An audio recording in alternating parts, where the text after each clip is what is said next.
Salut à tous. Aujourd'hui, on enfile notre casquette de détective scientifique. Notre mission, découvrir de quoi est fait un objet sans avoir à le casser.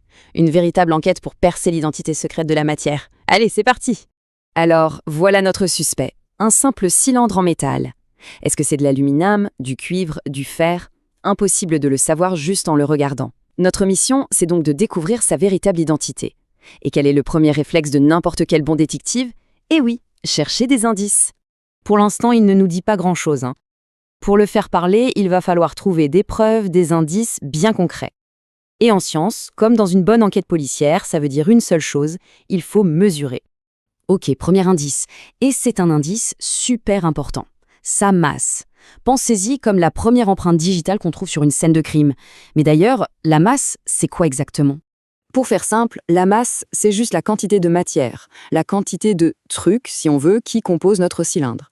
Et pour la mesurer, eh bien, il nous faut le bon outil. Et cet outil, c'est bien sûr la balance.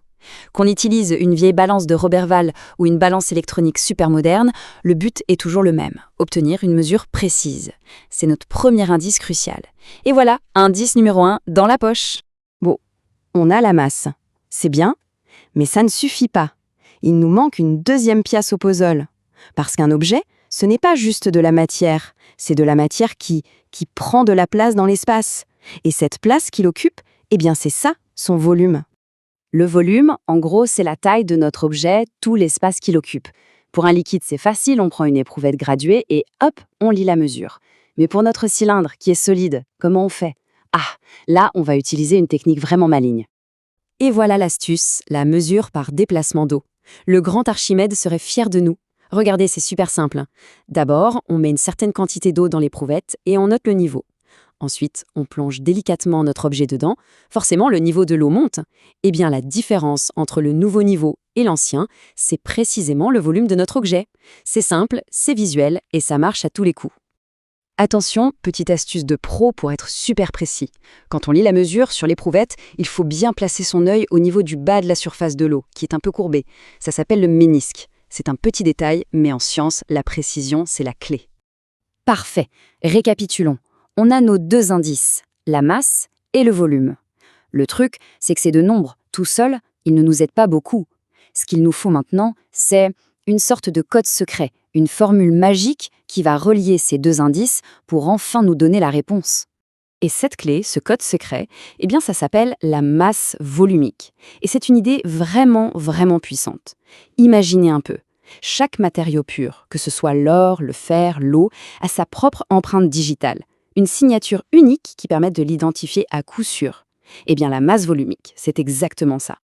Et voilà la formule qui va tout changer. Elle se note avec la lettre grecque ρ, qu'on prononce ρ, et elle est super simple à retenir. La masse volumique, c'est la masse divisée par le volume. C'est le lien magique entre nos deux indices, notre machine à décoder l'identité de la matière. Juste un petit point rapide mais important sur les unités pour ne pas s'embrouiller. Si notre masse est en grammes et notre volume en centimètres cubes, eh bien logiquement, la masse volumique sera en grammes par centimètre cube. Il suffit de suivre la formule, c'est aussi simple que ça.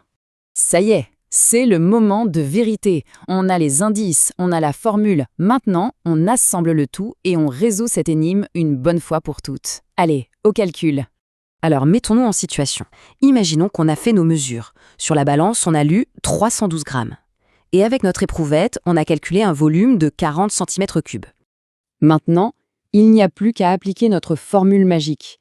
On prend la masse, 312 grammes, et on la divise par le volume, 40 cm3.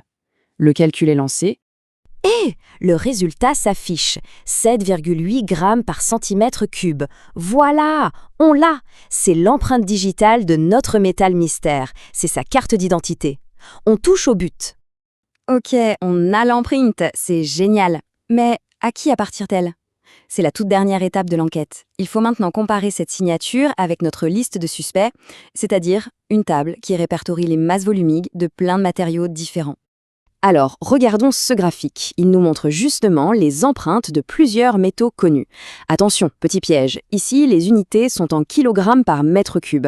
Pas de panique, la conversion est simple. Nos 7,8 grammes par centimètre cube, ça correspond à 7800 kg par mètre cube. Et si on cherche cette valeur sur le graphique, bingo, on a une correspondance parfaite. Le verdict est tombé. Notre cylindre mystère est en fer. Et voilà comment, avec juste une balance, une éprouvette et une petite division, on a réussi à percer le secret de la matière. C'est quand même incroyable, la puissance de la physique. Bon, on a résolu notre mystère, c'est super. Mais en fait, cette idée de masse volumique, elle est beaucoup plus importante qu'on ne le pense. Elle est littéralement partout autour de nous. Et elle explique des tas de phénomènes du quotidien. Par exemple, une question toute simple, pourquoi un bout de bois flotte alors qu'un caillot coule au fond de l'eau? Eh bien la réponse c'est la masse volumique. Tout ce qui a une masse volumique plus faible que celle de l'eau, ça flotte. Et tout ce qui est plus dense que l'eau, ça coule. Voilà tout. Et cette propriété, elle est vraiment universelle. Absolument tout a une masse volumique. De l'air qu'on respire, qui est très peu dense, jusqu'à l'or dans un coffre-fort, qui est super dense.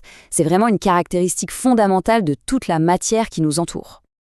Allez, pour finir, une petite énigme bien connue. Qu'est-ce qui est le plus lourd, 1 kg de plume ou 1 kg de plomb? Bon, c'est un piège évidemment. 1 kilo, c'est 1 kilo, la masse est la même. Mais la vraie question, c'est lequel des deux prend le plus de place? Ah! Grâce à ce qu'on vient de voir, la réponse est évidente. Tout est une question de masse volumique. À la prochaine!